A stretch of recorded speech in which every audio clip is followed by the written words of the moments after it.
ಎಲ್ಲರಿಗೂ ನಮಸ್ಕಾರ. ಹಾಯ್. ನೀವು ಮೊದಲನೇ ಬಾರಿ ನನ್ನ ಬ್ಲಾಗ್ ನೋಡ್ತಿರೋರಾದರೆ ನನ್ನ ಹೆಸರು ಪ್ರಜ್ಞಾ ಜೈನ್. ನಾನು ಕೆನಡಾಯಿಂದ ಬ್ಲಾಗ್ ಮಾಡ್ತಾ ಇದ್ದೀನಿ. ಆ್ಯಂಡ್ ಇವನು ನನ್ನ ಹೆಸರು ರೇಯಾನ್ಸ್ ಅಂತ. ಅವನ ಹೆಸರು ರೇಯಾನ್ಸ್ ಅಂತ, ನನ್ನ ಮಗ. ಅವಾಗಲೇ ನಾನು ಹಾಕಿರೋವಂಥ ಒಂದು ಪಟಾಕಿ ವಿಡಿಯೋ ಸ್ಟಾರ್ಟಿಂಗಲ್ಲಿ ಏನು ಹಾಕಿದ್ದೆ, ಅದು ಇಲ್ಲಿ ಲಾಸ್ಟ್ ಮಂಡೇ ವಿಕ್ಟೋರಿಯಾ ಡೇ ಅಂತ ಸೆಲಿಬ್ರೇಟ್ ಮಾಡ್ತಾರೆ. ಅದರದ್ದು ಅಂದರೆ ಇಲ್ಲಿ ಕ್ವೀನ್ ವಿಕ್ಟೋರಿಯಾ ಬರ್ಡೇನ ಲಾಸ್ಟ್ ಮಂಡೇ ಸೆಲಿಬ್ರೇಟ್ ಮಾಡಿದರು. ಯೂಶ್ವಲಿ ಎವ್ರಿ ಇಯರ್ ಏನೇನೋ ಪರೇಡ್ಸ್ ಎಲ್ಲ ಮಾಡ್ತಾರಂತೆ, ಬಟ್ ಈ ವರ್ಷ ಪ್ಯಾಂಡಮಿಕ್ಕಿಂದಾಗಿ ಏನೂ ಮಾಡಿಲ್ಲ. ಸೊ ಇಲ್ಲಿ ಇರುವಂಥ ರೆಸಿಡೆಂಟ್ಸೇ ಕೆಲವರು ಪಟಾಕಿ ಎಲ್ಲ ಬಿಟ್ಟು ಚೆನ್ನಾಗಿ ಖುಷಿಯಲ್ಲಿ ಸೆಲಿಬ್ರೇಟ್ ಮಾಡಿದ್ರು. ಸೊ ನಾವು ತುಂಬ ದಿನ ಆಗಿತ್ತು ಪಟಾಕಿ ಬಿಟ್ಟಿರೋದೆಲ್ಲ ನೋಡಿಬಿಟ್ಟು, ಸೊ ನಮಗೂ ಖುಷಿ ಆಯಿತು. ಸೊ ಹಾಗೆ ಆ ವಿಡಿಯೋನ ಅದು ಇದ್ರ ಜೊತೆಗೇ ಹಾಕಿದೆ. ಆ್ಯಂಡ್ ನಾನು ಇವತ್ತು ಬೆಳಗ್ಗೆ ವ್ಲಾಗ್ ಮಾಡ್ತಾ ಇದ್ದೀನಿ. ಸೊ ಹಾಗಾಗಿ ನನ್ನ ವಾಯ್ಸ್ ನಿಮಗೆ ಮತ್ತೆ ಒಂದು ಸ್ವಲ್ಪ ಬ್ರೇಕ್ ಆಗಿರೋ ಥರ ಕೇಳಿಸ್ಬೋದು, ಒಂದು ಸ್ವಲ್ಪ ಕಿಚ್ ಥರ. ಅಂದರೆ ನಾನು ಬೆಳಗ್ಗೆ ಯಾವಾಗಲೂ ಎದ್ಬಿಟ್ಟು ಬ್ಲಾಗಿಂಗ್ ಮಾಡಿದಾಗ ನನ್ನ ವಾಯ್ಸ್ ಸ್ವಲ್ಪ ನಾರ್ಮಲ್ ಇದಕ್ಕೆ ಬರೋಕ್ಕೆ ಸ್ವಲ್ಪ ಟೈಮ್ ತೊಗೊಳುತ್ತೆ. ಸೊ ಲಾಸ್ಟ್ ಟೈಮ್ ಕೂಡ ನಾನು ಬೆಳಗ್ಗೆ ಒಂದು ಬ್ಲಾಗ್ ಮಾಡಿದ್ರಲ್ಲಿ ತುಂಬ ಜನ ಕೇಳಿದ್ರಿ, ಏನಾಯಿತು ನಿಮ್ಮ ವಾಯ್ಸ್ಗೆ ಚೇಂಜ್ ಆಗಿ ಕೇಳಿಸ್ತಾ ಇದೆ ಅಂತ. ಸೊ ಬೆಳಗ್ಗೆ ನಾನು ಈ ಥರ ಮಾತಾಡ್ಬೇಕಾದ್ರೆ ಒಂದು ಸ್ವಲ್ಪ ಈ ಥರ ಚೇಂಜ್ ಆಗಿ ಕೇಳಿಸ್ಬೋದು ನಿಮಗೆ ವಾಯ್ಸ್ ಅಷ್ಟೇ. ಆ್ಯಂಡ್ ಇವತ್ತು ಬ್ರೇಕ್ಫಾಸ್ಟ್ಗೆ ನಾವು ಒಂದು ಮಂಗಳೂರು ಸ್ಪೆಷಲ್ ಡಿಶ್ ಮಾಡ್ತಾ ಇದ್ದೀವಿ. ಏನು ರೇಯಾನ್ಸ್ ಅದು? ನೀರು ದೋಸೆ. ಎಸ್, ನಾವಿವತ್ತು ನೀರು ದೋಸೆ ಮಾಡ್ತಾ ಇದ್ದೀವಿ, ನಮ್ಮ ಮಂಗಳೂರು ಸ್ಪೆಷಲ್. ಇದನ್ನು ಮಂಗಳೂರಲ್ಲಿ ನೀರು ದೋಸೆಗೆ ಎಲ್ಲ ಜಾಸ್ತಿಯಾಗಿ ಚಿಕನ್ ಕರಿ ಇದೆಲ್ಲ ಮಾಡ್ಕೊಂಡು ತಿಂತಾರೆ. ಇದೊಂದು ಫುಲ್ ಮೋಸ್ಟ್ ಫೇವ್ರೆಟ್ ಡಿಶ್ ಇದು ಮಂಗಳೂರ್ದು. ಬಟ್ ನಮ್ಮದು ವೆಜಿಟೇರಿಯನ್, ನಾವು ಚಟ್ನಿ ಜೊತೆ ತಿನ್ನೋದು. ಸೊ ಅದನ್ನು ಇವತ್ತು ನಿಮ್ಮ ಜೊತೆನೂ ಶೇರ್ ಮಾಡ್ಕೊಳ್ಳೋಣ ಅಂತ ಅನ್ನಿಸ್ತು. ಸೊ ಹಾಗಾಗಿ ಬೆಳಗ್ಗೆನೇ ನಾನು ಇವತ್ತು ಬ್ಲಾಗಿಂಗ್ ಶುರು ಮಾಡಿರೋದು.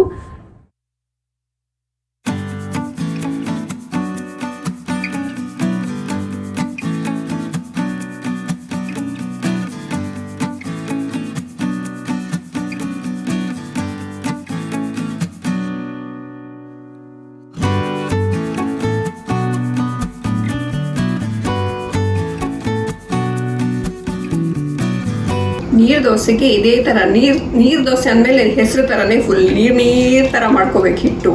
ಆ್ಯಂಡ್ ಜೊತೆಗೆ ಏನಂದರೆ ಇದರಲ್ಲಿ ನಾನು ಯೂಸ್ ಮಾಡಿರೋ ಸೋನಾ ಮಸೂರಿ ಅಕ್ಕಿನೇ. ನಮಗೆ ಇಲ್ಲಿ ದೋಸೆ ಅಕ್ಕಿ ಅಂತ ಬೇರೆ ಸಿಗೋದಿಲ್ಲ. ಸೊ ನಾವು ಊಟಕ್ಕೆ ಯೂಸ್ ಮಾಡೋ ಸೋನಾ ಮಸೂರಿ ಅಕ್ಕಿನೇ ನಾನು ಇದಕ್ಕೂ ಹಾಕಿರೋದು. ಅದು ಚೆನ್ನಾಗಾಗುತ್ತೆ ಆ ಅಕ್ಕಿನಲ್ಲೂ. ಸೊ ನೀವು ಮಾಡ್ಕೋಬೋದು ಮನೆಯಲ್ಲೇ. ನಮ್ಮ ಮಂಗಳೂರು ಸ್ಪೆಷಲ್ ನೀರು ದೋಸೆ. ಆ್ಯಂಡ್ ಇದು ಮಾಡೋದನ್ನು ಈಸಿ. ಸುಮ್ಮನೆ ತವಾ ಮೇಲೆ ಹೊಯ್ದುಬಿಟ್ಟು ತವಾನೇ ಒಂದ್ಸರಿ ರೌಂಡಾಗಿ ತಿರುಗಿಸ್ಬಿಟ್ರೆ ಎಲ್ಲ ಕಡೆಗೂ ಹೋಗ್ಬಿಡುತ್ತೆ ಹಿಟ್ಟು.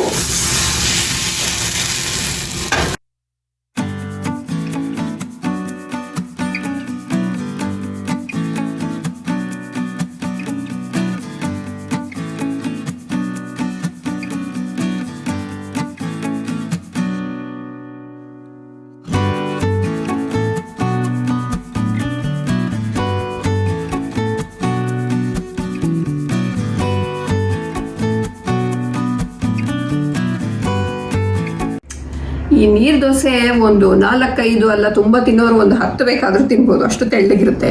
ಆ್ಯಂಡ್ ಜೊತೆಗೆ ನಾನಿಲ್ಲಿ ಚಟ್ನಿ ಮಾಡಿದ್ದೀನಿ. ಆ್ಯಂಡ್ ಇದು ನಮ್ಮ ಕಡೆ ಸ್ಪೆಷಲ್ ಇದೊಂದು ಮೆಣಸಿನಗಟ್ಟಿ ಅಂತ ಹೇಳ್ತೀವಿ ನಾವು. ಮೆಣಸು, ಹುಳಿ ಮತ್ತು ಬೆಲ್ಲ ಹಾಕಿಬಿಟ್ಟು ಒಂದು ಈ ಥರ ಪೇಸ್ಟ್ ಥರ ಮಾಡೋದು ಚೆನ್ನಾಗಿರುತ್ತೆ ಅದನ್ನು ತಿನ್ನೋಕ್ಕೆ ಜೊತೆಗೆ. ಸೊ ನಾನು ಬ್ರೇಕ್ಫಾಸ್ಟ್ ಮಾಡಿಕೊಂಡು ಆಮೇಲೆ ಸಿಗ್ತೀನಿ. ಆ್ಯಂಡ್ ನಿನ್ನೆ ಒಂದು ಮಿಕ್ಸಿ ತರಿಸ್ಕೊಂಡ್ವಿ. ಆ್ಯಕ್ಚುಲಿ ನಮ್ಮ ಇಂಡಿಯನ್ ಬ್ರ್ಯಾಂಡೇ ಇದು, ಇಂಡಿಯನ್ ಸ್ಟೈಲ್ ಮಿಕ್ಸಿ. ನನ್ನ ಹತ್ರ ಇಲ್ಲಿ ಮುಂಚೆನೇ ಒಂದು ಮಿಕ್ಸಿ ಇತ್ತು, ಫುಡ್ ಪ್ರೊಸೆಸರು. ಇದರಲ್ಲಿ ಜೊತೆಗೆ ಚಪಾತಿ ಹಿಟ್ಟು ಮಾಡ್ಕೋಬೋದು, ಹಾಗೆ ಏನಾದರೂ ತರಕಾರಿ ಕಟ್ ಮಾಡ್ಕೊಳಕ್ಕೆ ಅದು ಆಗ್ತಾಯಿತ್ತು. ಹಾಗೆ ಈ ಥರ ಒಂದು ದೊಡ್ಡ ಜಾರ್ ಇತ್ತು. ಬಟ್ ನನಗೇನಾದ್ರು ಡ್ರೈ ಮಸಾಲ ಮಾಡ್ಕೋಬೇಕು ಅಂದರೆ, ಏನಾದ್ರು ಚಟ್ನಿ ಪುಡಿ ಅಥವಾ ಸಾಂಬಾರು ಪುಡಿ ಆ ಥರ ಏನಾದ್ರು ಮಾಡಬೇಕು ಅಂದರೆ ಇದರಲ್ಲಿ ಆಗ್ತಾ ಇರಲಿಲ್ಲ ಮಾಡೋಕ್ಕೆ. ಹಾಗೆ ಈ ದೋಸೆ ಕಡಿಯೋಕ್ಕೂ ಇದು ಇದರಲ್ಲಿ ಸರಿ ಅಂತ ಅನಿಸ್ತಾ ಇರಲಿಲ್ಲ. ಸೊ ನನಗೆ ಇಂಡಿಯನ್ ಸ್ಟೈಲ್ ಮಿಕ್ಸಿನೇ ಬೇಕು ಅಂತ ಅನ್ನಿಸ್ತು. ಸೊ ಹಾಗೆ ಇಲ್ಲಿ ಆನ್ಲೈನಿಂದ ತರಿಸ್ಕೊಂಡ್ವಿ. ಇದೊಂದು ಪ್ರೀಮಿಯರ್ ಅಂತ ಬ್ರ್ಯಾಂಡ್. ಆ್ಯಕ್ಚುಲಿ ನನಗೆ ಪ್ರೀತಿ ಬ್ರ್ಯಾಂಡ್ ಬೇಕಾಗಿತ್ತು, ಇಲ್ಲಿ ಸಿಗುತ್ತೆ. ಬಟ್ ನಾವು ನೋಡಿದಾಗ ಅವೈಲೇಬಲ್ ಇರಲಿಲ್ಲ, ತುಂಬ ಲೇಟ್ ಡೆಲಿವರಿ ಇತ್ತು. ಸೊ ಹಾಗಾಗಿ ಇದನ್ನು ತೊಗೊಂಡ್ವಿ. 3 ಜಾರ್ ಇದೆ ಇದರಲ್ಲಿ. ಈ ಥರ 3 ಜಾರ್ ಬಂದಿದೆ. ಆ್ಯಂಡ್ ಇದಕ್ಕೆ ಇಂಡಿಯಾದಲ್ಲಿ ಹತ್ರ ಬರೀ 3,000 ಇದೆ ಅಷ್ಟೇ. ಇದಕ್ಕೆ ಪ್ರೈಸ್ 3,000 ಅಷ್ಟೇ ಇದೆ ಆನ್ಲೈನಲ್ಲಿ ನೋಡಿದ್ರೆ. ಬಟ್ ನಾವಿಲ್ಲಿ ಇದಕ್ಕೆ $200 ಕೊಟ್ಟು ತೊಗೊಂಡಿದ್ದೀವಿ. $200 ಅಂದರೆ ಒಂದು ಹತ್ರ $10,000 ಆಗುತ್ತೆ ಇಂಡಿಯಾ ರುಪೀಸಲ್ಲಿ. Almost double. ಅಂದರೆ ಅವ್ರು ಇಂಡಿಯಾದಿಂದನೇ ಇಂಡಿಯಾದಿಂದ ತರಿಸ್ಬಿಟ್ಟು ಅದರದ್ದು ಪ್ಲಗ್ ಎಲ್ಲ ಚೇಂಜ್ ಮಾಡಿ, ವೋಲ್ಟೇಜ್ ಎಲ್ಲ ಚೇಂಜ್ ಮಾಡಿಬಿಟ್ಟು ಕೊಡ್ತಾರೆ. ಸೊ ಅಲ್ಲಿಂದ ತರಿಸ್ಕೊಳ್ಳೋ ರೇಟನ್ನು ಅದಕ್ಕೆ ಹಾಕಿಟ್ಟಿರ್ತಾರೆ. ಸೊ ಹಾಗಾಗಿ ಆಲ್ಮೋಸ್ಟ್ 3,000 ಮಿಕ್ಸಿನ 10,000 ಕೊಟ್ಟು ತೊಗೊಂಡಿದ್ದೀವಿ ಇಲ್ಲಿ. ತುಂಬ ಜನ ಸಬ್ಸ್ಕ್ರೈಬರ್ಸ್ ನಿಮ್ಮ ಸ್ಟೋವ್ ತೋರಿಸಿ ಅಂತ ಹೇಳಿದ್ದೀರಾ. ಇವತ್ತು ನಾನು ಕ್ಲೀನ್ ಮಾಡ್ತಾ ಇದ್ದೆ, ಸೊ ಹಾಗಾಗಿ ಇವತ್ತು ತೋರಿಸೋಣ ಅಂತ ಅಂದ್ಕೊಂಡು ಅದ್ರ ಬಗ್ಗೆ ಇವತ್ತು ನಿಮ್ಗೊಂದು ಇನ್ಫಾರ್ಮೇಶನ್ ಕೊಡ್ತಾ ಇದ್ದೀನಿ, ಇಲ್ಲಿ ಯಾವ ಥರ ಇರುತ್ತೆ ಅಂತ. ಆ್ಯಂಡ್ ಇಲ್ಲಿ ಅಪಾರ್ಟ್ಮೆಂಟ್ಸ್ಗಳಲ್ಲಿ ಹೆಚ್ಚಾಗಿ ಎಲೆಕ್ಟ್ರಿಕ್ ಸ್ಟೌವೇ ಇರುತ್ತೆ, ಬಟ್ ಸ್ವಂತ ಮನೆಗಳು ಈ ಥರ ಇಂಡಿವಿಜುವಲ್ ಹೌಸಸ್ಸಲ್ಲೆಲ್ಲ ಗ್ಯಾಸ್ ಸ್ಟವ್ ಕೂಡ ಇರುತ್ತೆ ಹೆಚ್ಚಾಗಿ, ಬಟ್ ಅಪಾರ್ಟ್ಮೆಂಟ್ಸಲ್ಲಿ ಹೆಚ್ಚಾಗಿ ಈ ಥರ ಎಲೆಕ್ಟ್ರಿಕ್ ಸ್ಟೌವೇ ಕೊಟ್ಟಿರ್ತಾರೆ. ಸೊ ಈ ಥರ ಇದರಲ್ಲಿ 4 ಬರ್ನರ್ ಇದೆ, 2 ದೊಡ್ಡ ಬರ್ನರ್, ಇನ್ನೊಂದು 2 ಸಣ್ಣದು ಕಾಯಿಲ್, 2 ಬರ್ನರ್ ಇದೆ. ಆಮೇಲೆ ಇದರಲ್ಲಿ ಜೊತೆಗೇನೆ ಓವನ್ ಮತ್ತೆ ಈ ಗ್ರಿಲ್ ಮಾಡೋಕ್ಕೆ ಹಾಗೆ ಬೇಕ್ ಮಾಡೋಕ್ಕೆ ಈ ಜೊತೆಗೆ ಓವನ್ ಇರುತ್ತೆ. ಇಲ್ಲಿ ಬೇಕ್ ಮಾಡಬೇಕು, ಕೇಕ್ ಬೇಕ್ ಮಾಡಬೇಕು ಅಂದರೆ ಬೇಕಿಂಗ್ ಆಪ್ಷನ್ ತೊಗೊಂಡ್ಬಿಟ್ಟು ಟೆಂಪ್ರೇಚರ್ ಸೆಟ್ ಮಾಡಿಬಿಟ್ಟು ಆನ್ ಮಾಡಿದ್ರೆ ಬೇಕ್ ಮಾಡ್ಬೋದು. ಹಾಗೆ ಗ್ರಿಲ್ ಮಾಡಬೇಕು ಏನಾದರೂ ಅಂದರೆ ವೆಜಿಟೇಬಲ್ಸ್ ಎಲ್ಲ ಇದಿಟ್ಬಿಟ್ಟು ಗ್ರಿಲ್ ಆಪ್ಷನ್ ಇಟ್ಬಿಟ್ಟು ಟೆಂಪ್ರೇಚರ್ ಸೆಟ್ ಮಾಡಿಬಿಟ್ಟು ಮಾಡ್ಬೋದು. ಇಲ್ಲಿ ಇದು ಲೈಟ್ ಇರುತ್ತೆ, ಇದು ಓವನ್ಗೆ ಈ ಥರ ಆನ್ ಮಾಡಿದ್ರೆ ಇಲ್ಲಿ ಕೆಳಗಡೆ ಕಾಣುತ್ತೆ. ಸೊ ಈ ಥರ ಇಲ್ಲಿ ಕೇಕ್ ಬೇಕು ಅಥವಾ ಬೇರೆ ಏನು ಮಾಡಬೇಕು ಅದೆಲ್ಲ ಇದರಲ್ಲೇ ಮಾಡ್ಕೋಬೋದು. ಇದರಲ್ಲಿ ಮಿನಿಮಮ್ 1ರಿಂದ ಮ್ಯಾಕ್ಸಿಮಮ್ 9 ತನಕ ಸೆಟ್ ಮಾಡಿಕೊಂಡು ಇಟ್ಕೋಬೋದು. ಇದ್ರ ಹೈ ಹೀಟ್ 9 ತನಕ ಮಾಡ್ಕೋಬೋದು. ಆ್ಯಂಡ್ ತುಂಬ ಜನ ಇದನ್ನು ಹೆಂಗೆ ಕ್ಲೀನ್ ಮಾಡ್ತೀರಾ ಅಂತ ಕೇಳಿದ್ರಿ. ಮೊನ್ನೆ ಬೇರೆ ನಾನು ಹಾಲು ಉಗಿಸ್ಬಿಟ್ಟಿದ್ದೆ, ಅದಾದಮೇಲೆ ಅದೆಲ್ಲ ಹೆಂಗೆ ಕ್ಲೀನ್ ಮಾಡ್ತೀರಾ ಅಂತ. ಸೊ ಅದನ್ನು ಇವಾಗ ಹೆಂಗೂ ನಂದು ಅದು ಆಲ್ರೆಡಿ ಗಲೀಜಾಗಿಬಿಟ್ಟಿದೆ. ಆ್ಯಂಡ್ ಇವತ್ತು ನಾನು ಬೆಳಗ್ಗೆ ನೀರು ದೋಸೆ ಬೇರೆ ಮಾಡಿದ್ದೆ, ಸೊ ಅದು ಹಾಕಬೇಕಾದ್ರೂ ಎಲ್ಲ ಗಲೀಜಾಗಿರುತ್ತೆ. ಸೊ ಹಾಗಾಗಿ ಇವತ್ತು ಕ್ಲೀನ್ ಮಾಡೋಣ ಅಂತ ಅಂದ್ಕೊಂಡಿದ್ದೀನಿ. ಸೊ ಹಾಗಾಗಿ ಅದನ್ನ ಯಾವ ಥರ ಕ್ಲೀನ್ ಮಾಡ್ತೀನಿ ಅಂತ ನಿಮಗೂ ತೋರಿಸ್ತೀನಿ. ಇದು ಕಾಯಿಲ್ ಆ್ಯಕ್ಚುಲಿ ತೆಗಿಬೋದು. ಇದು ಈ ಥರ ಎತ್ಬಿಟ್ಟು ಹೀಗೆ ಸ್ವಲ್ಪ ಎಳೆದ್ರೆ ಇದು ಕಾಯಿಲ್ ಈ ಥರ ಹೊರಗಡೆ ಬಂದುಬಿಡುತ್ತೆ.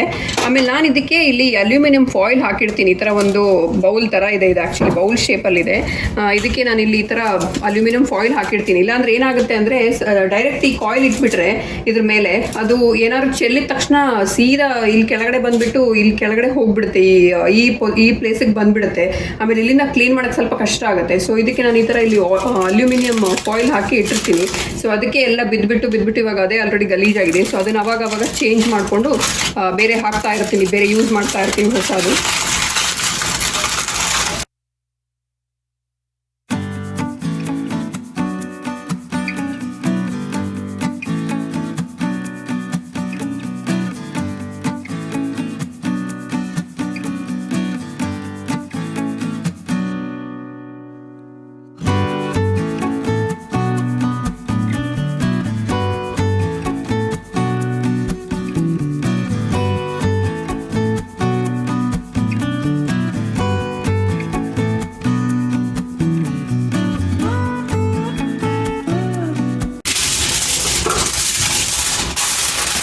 ಗಲೀಜ್ ಆಗಬಾರ್ದು ಅಂತ ಈ ಥರ ಫಾಯಿಲ್ ಹಾಕಿಬಿಟ್ಟು ಇಡ್ತೀನಿ ಯಾವಾಗಲೂ. ಸೊ ಅವಾಗ ಏನು ಚೆಲ್ಲಿದ್ರೂ ಇದ್ರ ಮೇಲೆ ಚೆಲ್ಲಿರುತ್ತೆ ಜಾಸ್ತಿಯಾಗಿ. ಲಿಕ್ವಿಡ್ಸ್ ಏನಾದರೂ ಟೀ ಮಾಡಬೇಕಾದ್ರೆ ಒಂದೊಂದು ಸರಿ ಬೈ ಮಿಸ್ಟೇಕ್ ಚೆಲ್ಲೋಗುತ್ತೆ, ಅವಾಗೆಲ್ಲ ಜಾಸ್ತಿ ಇದರಲ್ಲೇ ಕೂತಿರುತ್ತೆ, ಅದು ಕೆಳಗಡೆ ಹೋಗೋದಿಲ್ಲ. ಈ ಥರ ಹಾಕ್ಬಿಟ್ಟು ಇದನ್ನು ನಾನು ಸ್ವಲ್ಪ ಹಿಂಗೆ ಇಲ್ಲಿ ಓಪನ್ ಮಾಡಿಬಿಟ್ಟು ಇಡ್ತೀನಿ.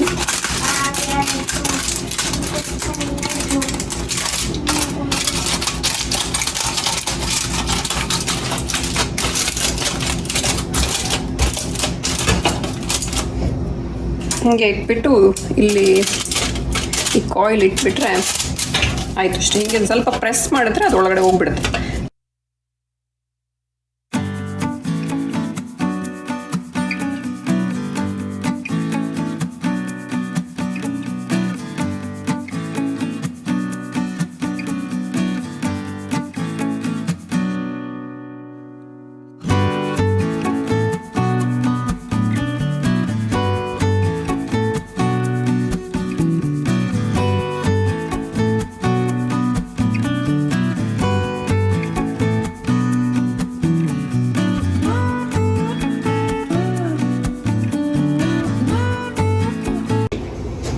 ಆ್ಯಂಡ್ ಇದೇ ಇದರಲ್ಲಿ ಕೆಳಗಡೆ ಒಂದು ಸ್ಟೋರೇಜ್ ಕೂಡ ಇದೆ. ನಾನಿಲ್ಲಿ ಆನಿಯನ್ ಬ್ಯಾಗ್ ಮತ್ತು ಒಂದು ಸ್ವಲ್ಪ ಪೊಟ್ಯಾಟೊ ಎಲ್ಲ ಸ್ಟೋರ್ ಮಾಡೋಕ್ಕೆ ಇದನ್ನು ಯೂಸ್ ಮಾಡ್ತೀನಿ. ಏನು ಬೇಕಾದರೂ ಸ್ಟೋರ್ ಮಾಡ್ಬೋದು ಅದರಲ್ಲಿ. ಸೊ ನಮ್ಮ ಸ್ಟೋವ್ ಕ್ಲೀನ್ ಆಗಿಬಿಟ್ಟು ರೆಡಿ ಆಯಿತು. ಅದ್ರ ಜೊತೆಗೆ ನನ್ನ ಒಬ್ಬರು ಸಬ್ಸ್ಕ್ರೈಬರ್ ಕೇಳಿದ್ರಿ, ಇಲ್ಲಿ ಕರೆಂಟ್ ಎಲ್ಲ ಹೋದಾಗ ಏನು ಮಾಡ್ತೀರಾ, ಹೇಗೆ ಅಡುಗೆ ಮಾಡ್ತೀರಾ ಅಂತ. ಬಟ್ ಇಲ್ಲಿ ಕರೆಂಟೇ ಹೋಗೋದಿಲ್ಲ ಯಾವತ್ತೂ. ನಾನು ಇಲ್ಲಿ ಬಂದಾದ್ಮೇಲೆ ಒಂದ್ಸರಿನೂ ಹೋಗಿಲ್ಲ, ಒಂದ್ಸರಿ ಅಂತಲ್ಲ ಯಾವಾಗಲೂ ಇಲ್ಲಿ ಹೋಗೋದೇ ಇಲ್ಲ. ಇಲ್ಲಿ ಕೆನಡಾದಲ್ಲಿ ಕರೆಂಟ್ ಮತ್ತು ನೀರಿಗೆ ಏನೂ ಸಮಸ್ಯೆ ಇಲ್ಲ, ಬೇಜಾನಿದೆ. ಸೊ ಹಾಗಾಗಿ ಯಾವತ್ತೂ ಕರೆಂಟ್ ಹೋಗೋದಿಲ್ಲ. ಅದ್ರ ಜೊತೆಗೆ ಇವತ್ತು ನಾನು ಲಾಸ್ಟ್ ವ್ಲಾಗಲ್ಲಿ ನಾನು ಹೇಳಿದ್ದೆ ಒಂದು ವೆಯ್ಟ್ ಲಾಸ್ ರೆಸಿಪಿ ಯಾವ ಥರ ಎಲ್ಲ ನೀವು ಮಾಡ್ಕೋಬೋದು ಅಂತ ತೋರಿಸ್ತೀನಿ ಅಂತ. ಸೊ ಇವತ್ತು ನಾನೊಂದು ಬೇಸಿಕ್ ರೆಸಿಪಿಯಿಂದ ಶುರು ಮಾಡ್ತೀನಿ. ಒಂದು ಬೇಸಿಕ್ ಆಗಿ ಒಂದು ವೆಜಿಟೇಬಲ್ಸ್ ಯೂಸ್ ಮಾಡಿಕೊಂಡು ನೀವು ಯಾವ ಥರ ಒಂದು ಸ್ಯಾಲಡ್ ರೆಡಿ ಮಾಡ್ಕೋಬೋದು ಅನ್ನೋದನ್ನು ನಾನು ತೋರಿಸ್ತೀನಿ ಇವತ್ತು. ಮೊದಲನೇದಾಗಿ ಈ ಥರ ಒಂದು ಪಾತ್ರೆ ತೊಗೊಂಡ್ಬಿಟ್ಟು ಅದಕ್ಕೆ ಒಂದು ಸ್ವಲ್ಪ ನೀರು ಹಾಕಿ ಒಂದು 2 ಟೇಬಲ್ ಸ್ಪೂನ್ ಅಷ್ಟು ನೋಡಿ, ನಾನು ಇಷ್ಟು ಹಾಕಿದ್ದೀನಿ, ಇಷ್ಟು ಹಾಕಿಬಿಟ್ಟು ನಾನಿವತ್ತು ಅದಕ್ಕೆ ಬೀನ್ಸ್ ಮತ್ತು ಇಲ್ಲಿ ಕ್ಯಾರೆಟ್ ಕಟ್ ಮಾಡಿ ಇಟ್ಕೊಂಡಿದ್ದೀನಿ, ಅದನ್ನು ಹಾಕಿಬಿಟ್ಟು ಹಾಗೆ ಸ್ಟೀಮ್ ಮಾಡ್ತೀನಿ. ಅದನ್ನು ರಾ ಅಂದರೆ ತುಂಬ ಬೇಯಿಸೋದಿಲ್ಲ, ಸ್ವಲ್ಪ ಕ್ರಂಚಿನೆಸ್ ಆ ಥರನೇ ಇಟ್ಟಿರ್ತೀನಿ. ಸ್ವಲ್ಪ ಹಾಗೆ ತುಂಬ ಬೇಯಿಸ್ಬಿಟ್ಟು ಇದು ಮಾಡಲ್ಲ, ಮ್ಯಾಶ್ ಮಾಡೋದಿಲ್ಲ. ಒಂದು ಸ್ವಲ್ಪ ಅದು ಸ್ಟೀಮಲ್ಲಿ ಈ ಥರ ಸ್ವಲ್ಪ ಗ್ಯಾಸ್ ಆನ್ ಮಾಡಿಬಿಟ್ಟು ಈ ಥರ ಮುಚ್ಚಿಟ್ಬಿಟ್ಟು ಸ್ಟೀಮಲ್ಲಿ ಈ ಥರ ಬೇಯಿಸ್ತೀನಿ. ಅದು ಕ್ರಂಚಿನೆಸ್ ಒಂದು ಸ್ವಲ್ಪ ಹಾಗೆ ಇಟ್ಟಿರ್ತೀನಿ ಬೀನ್ಸ್ದು. ಸೊ ಇವಾಗ ನಾನು ಅದೊಂದು 2-3 ಮಿನಿಟ್ಸ್ ಬೇಯಿಸಿದ್ದೀನಿ, ಹಾಗೆ ಸ್ಟೀಮ್ ಮಾಡಿದೆ. ಆಲ್ಮೋಸ್ಟ್ ಬೆಂದಿರೋ ಥರನೇ ಆಗಿದೆ. ಇವಾಗ ಅದಕ್ಕೆ ನಾನಿಲ್ಲಿ ಕಾರ್ನ್ ತೊಗೊಂಡಿದ್ದೀನಿ, ಹಾಗೆ ಇಲ್ಲಿ ಬ್ರಾಕೊಲಿ ಇದೆ, ಹಾಗೆ ಕ್ಯಾಪ್ಸಿಕಮ್ ಇದೆ. ನೀವು ಯಾವ ಥರದ ವೆಜಿಟೇಬಲ್ಸ್ ಬೇಕಾದರೂ ಯೂಸ್ ಮಾಡ್ಕೋಬೋದು. ನಿಮ್ಮಲ್ಲಿ ಬ್ರಾಕೊಲಿ ನಿಮಗೆ ಇವಾಗ ಸಿಗ್ತಾ ಇಲ್ಲ ಅಂದರೆ ನೀವು ಅದ್ರ ಬದಲು ಕ್ಯಾಬೇಜ್ ಯೂಸ್ ಮಾಡ್ಕೋಬೋದು, ಪಂಪ್ಕಿನ್, ಯಾವ ವೆಜಿಟೇಬಲ್ ಬೇಕಾದ್ರೂ ಹಾಕೋಬೋದು. ಸೊ ಇವಾಗ ಇದೊಂದು ಸ್ವಲ್ಪ ಬೆಂದಾದ್ಮೇಲೆ ಇದನ್ನು ಹಾಕಿ, ಯಾಕಂದರೆ ಈ ವೆಜಿಟೇಬಲ್ಸ್ ಜಾಸ್ತಿ ಬೇಯಬೇಕಾಗಿಲ್ಲ. ಇದು ಆಲ್ರೆಡಿ ಒಂದು ಸ್ವಲ್ಪ ಸ್ಟೀಮ್ ಆದ ತಕ್ಷಣ ಬೇಗನೆ ಬೆಂದ್ಬಿಡುತ್ತೆ. ಸೊ ಹಂಗಾಗಿ ಇದನ್ನು ಹಾಕ್ತಾ ಇದ್ದೀನಿ ಇವಾಗ.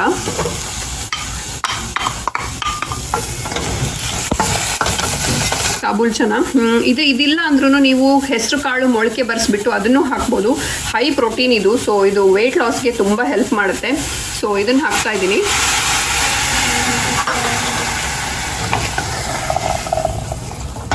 ಇದಕ್ಕೆ ರುಚಿಗೆ ತಕ್ಕಷ್ಟು ಒಂದು ಸ್ವಲ್ಪ ಸಾಲ್ಟು ಎಷ್ಟು ಬೇಕೋ ಅಷ್ಟೇ.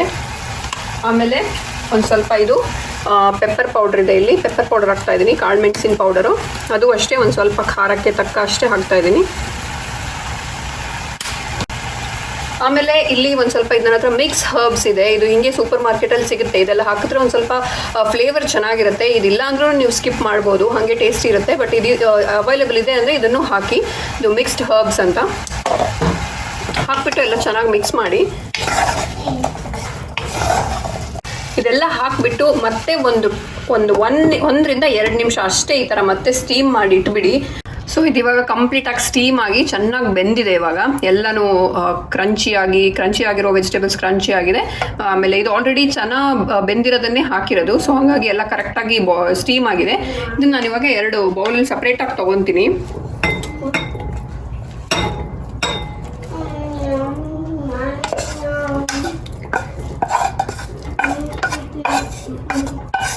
ಇದರಲ್ಲಿ ನಾನು ಇವಾಗ 2 ಥರ ಮಾಡ್ತಾ ಇದ್ದೀನಿ. ಒಂದಕ್ಕೆ ನಾನು ನಿಂಬೆಹಣ್ಣು ಹಿಂಡ್ಕೊಂಡು ಮಾಡ್ತಾ ಇದ್ದೀನಿ. ಇದು ಒಂಥರ ಹುಳಿ ಚೆನ್ನಾಗಿರುತ್ತೆ. ಸೊ ಅದಕ್ಕೆ ಸ್ವಲ್ಪ ಡ್ರೆಸ್ಸಿಂಗಿಗೆ ನಿಂಬೆಹಣ್ಣಿನ ರಸನೂ ಹಾಕೊಳ್ಳಿ. ಈ ಥರ ಹೀಟಿಂದ ತೆಗೆದ್ಮೇಲೆ ಹಾಕಿ. ಇದು ಒಂಥರ ಮಾಡಿಕೊಂಡ್ರೆ ನೀವು ಇನ್ನೂ ಒಂಥರ ಮಾಡ್ಕೋಬೋದು. ನಿಮಗೆ ನಿಂಬೆಹಣ್ಣು ಬೇಡ ಅಂದರೆ ಅದನ್ನು ಸ್ಕಿಪ್ ಮಾಡಿಬಿಟ್ಟು ಅದಕ್ಕೆ ನೀವು ನಿಂಬೆಹಣ್ಣು ಬದಲು ಈ ಥರ ಬೀಟ್ ಮಾಡ್ಕೊಂಡಿರೋ ಮೊಸರು ಹಾಕೋಬೋದು. ಇದು ಮಾಮೂಲಿ ಮೊಸರು, ಅದನ್ನೊಂದು ಸ್ವಲ್ಪ ಹೀಗೆ ಬೀಟ್ ಮಾಡಿಬಿಟ್ಟು ರೆಡಿ ಮಾಡಿಟ್ಟಿದ್ದೀನಿ. ಅದನ್ನು ನೀವು ಇದಕ್ಕೆ ಹಾಕ್ಕೊಂಡ್ರೆ ಅದು ಇನ್ನೊಂಥರ ಬೇರೆ ಥರ ಆಗುತ್ತೆ. ಇನ್ನು ಒಂಥರ ರಿಚ್ ಆಗಿ ಇನ್ನೂ ಚೆನ್ನಾಗಿ ಟೇಸ್ಟಿಯಾಗಿ ಬರುತ್ತೆ. ಈ ಥರ ಹಾಕ್ಕೊಂಡು ಮೊಸರನ್ನ ಮಿಕ್ಸ್ ಮಾಡಿ ಅದನ್ನು ಚೆನ್ನಾಗಿ. ಆ್ಯಂಡ್ ಈ ಮೊಸರು ಹಾಕ್ಕೊಂಡಿರೋದಕ್ಕೆ ನೀವು ಇನ್ನೂ ಒಂದು ಸ್ವಲ್ಪ ಟ್ಯಾಂಗಿನೆಸ್ಗೆ ಬೇಕಾದರೆ ಒಂದು ಸ್ವಲ್ಪ ಈ ಚಾಟ್ ಮಸಾಲ ಹಾಕ್ಕೊಬೋದು. ನಾನಿಲ್ಲಿ ಚಾಟ್ ಮಸಾಲ ಸ್ವಲ್ಪ ಹಾಕ್ತಾ ಇದ್ದೀನಿ, ಅದು ಒಂಥರ ಫ್ಲೇವರ್ ಚೆನ್ನಾಗಿರುತ್ತೆ. ಈ ಥರ ಸ್ಯಾಲಡ್ ಮಾಡಿಕೊಟ್ರೆ ಬರೀ ವೆಯ್ಟ್ ಲಾಸ್ ಮಾಡೋರು ಮಾತ್ರ ಅಲ್ಲ, ಇದನ್ನು ಯಾರಿಗೆ ಮಾಡಿಕೊಟ್ರು ನೀವು 1 ನಿಮಿಷದಲ್ಲಿ ತಿಂದು ಖಾಲಿ ಮಾಡಿಬಿಡ್ತಾರೆ. ಅಷ್ಟು ಟೇಸ್ಟಿಯಾಗಿರುತ್ತೆ ಆ್ಯಕ್ಚುಲಿ. ಸೊ ಇದು 2 ಇವಾಗ ನಾನು ತಿಂತೀನಿ. ಅವ್ನು ಆಲ್ರೆಡಿ ತಿನ್ನೋಕ್ಕೆ ಶುರು ಮಾಡಿದ್ದಾನೆ, ಅವನಿಗೂ ಇಷ್ಟ ಈ ಥರದ್ದೆಲ್ಲ ಮಾಡಿಕೊಟ್ರೆ. ಸೊ ನಮ್ಗಿವಾಗ ಇಲ್ಲಿ 6 ಆಗಿದೆ, ಒಂಥರ ಸ್ನ್ಯಾಕ್ ಟೈಮ್ ಆಯ್ತು. ಇವಾಗ ಸ್ನ್ಯಾಕ್ಸ್ಗೆ ತಿನ್ನೋ ಥರ ಆಯ್ತು ಇವಾಗ. ಇದು ನಾನು 2 ಬೇರೆ ಸಪ್ರೇಟ್ ಮಾಡಿದ್ದೀನಿ. ಬಟ್ ಇವೆರಡನ್ನೂ ನೀವು ಒಂದೇ ಫ್ಲೇವರಲ್ಲಿ ಮಾಡ್ಕೊಂಡು ತಿಂದಾಗ ನಿಮಗೆ ಕರೆಕ್ಟಾಗಿ ಹೊಟ್ಟೆ ಫುಲ್ ಆಗುತ್ತೆ. ಸೊ ಹಾಗೆ ಇವಾಗ ಟೇಸ್ಟ್ ಮಾಡೋಣ. ಆ್ಯಂಡ್ ಮೊಸರು ಹಾಕಿದ್ರೆ ಅದು ತುಂಬಾ ಒಳ್ಳೆಯದು, ಯಾಕಂದರೆ ಅದೊಂಥರ ಪ್ರೋಬಯೋಟಿಕ್, ಜೀರ್ಣ ಆಗೋಕ್ಕೆ ತುಂಬ ಒಳ್ಳೆಯದು. ಈವನ್ ಲೆಮನ್ ಕೂಡ. ಸೊ ಹಾಗಾಗಿ ಬೇಗ ಜೀರ್ಣ ಆಗುತ್ತೆ. ಆ್ಯಂಡ್ ಇದರಲ್ಲಿರುವಂಥ ಎಲ್ಲ ವೆಜಿಟೇಬಲ್ಸ್ ತುಂಬ ಹೆಲ್ದಿ ಆಗಿರೋದ್ರಿಂದ, ಪ್ರೋಟೀನ್ ರಿಚ್ ಆಗಿರೋದ್ರಿಂದ ಇದು ನಿಮಗೆ ವೆಯ್ಟ್ ಲಾಸ್ ಮಾಡೋಕ್ಕೆ ತುಂಬಾ ಹೆಲ್ಪ್ ಮಾಡುತ್ತೆ. ಸೊ ಟ್ರೈ ಮಾಡಿ ನೋಡಿ.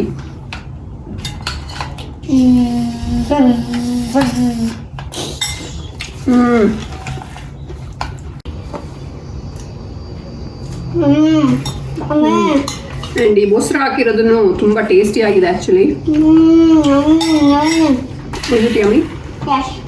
ಚೆನ್ನಾಗಿದೆ ಅಲ್ಲ? ಕಾರ್ನ್ ಜೊತೆಗೆ ಬ್ರಾಕೊಲಿ ತಿಂದರೆ ಯಮ್ಮಿ ಆಗುತ್ತೆ ಅಂತ ಅವನಿಗೆ. ಐ ಹೋಪ್ ನನ್ನ ಈ ಒಂದು ಬ್ಲಾಗ್ ನಿಮಗೆ ಇಷ್ಟ ಆಗಿರುತ್ತೆ ಅಂತ ಭಾವಿಸ್ತೀನಿ. ಇಷ್ಟ ಆಗಿದ್ರೆ ದಯವಿಟ್ಟು ಲೈಕ್ ಮಾಡಿ, ಶೇರ್ ಮಾಡಿ, ಹಾಗೆ ನಿಮ್ಗೆ ಏನು ಅನಿಸ್ತೋ ಅದನ್ನು ಕಮೆಂಟ್ ಮಾಡಿ ತಿಳಿಸಿ. ಸಬ್ಸ್ಕ್ರೈಬ್ ಮಾಡೋದನ್ನು ಮರಿಬೇಡಿ. ಹಾಗೆ ನನಗೆ ನನ್ನ ಆಲ್ರೆಡಿ ಸಬ್ಸ್ಕ್ರೈಬ್ ಆಗಿರೋ ನನ್ನ ಎಲ್ಲ ಸಬ್ಸ್ಕ್ರೈಬರ್ಸ್ಗೂ ತುಂಬಾ ಥ್ಯಾಂಕ್ ಯು. ಹಾಗೆ ಅವ್ರು ತುಂಬ ಚೆನ್ನಾಗಿ ಕಮೆಂಟ್ ಮಾಡ್ತೀರಾ, ತುಂಬ ಖುಷಿ ಆಗುತ್ತೆ ಅದನ್ನೆಲ್ಲ ಓದೋಕ್ಕೆ. ನಿಮ್ಮ ಪ್ರೀತಿ ಹೀಗೆ ಇರಲಿ ಅಂತ ಹೇಳ್ತಾ ಈ ಒಂದು ಬ್ಲಾಗನ್ನು ನಾನು ಇಲ್ಲೇ ಎಂಡ್ ಮಾಡ್ತೀನಿ. ಎಲ್ಲರೂ ಖುಷಿಯಾಗಿರಿ. ಇನ್ನು ಮುಂದಿನ ಬ್ಲಾಗಲ್ಲಿ ಮತ್ತೆ ಸಿಗ್ತೀನಿ. ಅಲ್ಲಿ ತನಕ ಎಲ್ಲರಿಗೂ ಖುಷಿಯಾಗಿರಿ. ಟಾಟಾ ಟಾಟಾ, ಬಾಯ್ ಬಾಯ್. ಬಾಯ್. ಬಾಯ್ ಬಾಯ್. ಬಾಯ್ ಬಾಯ್.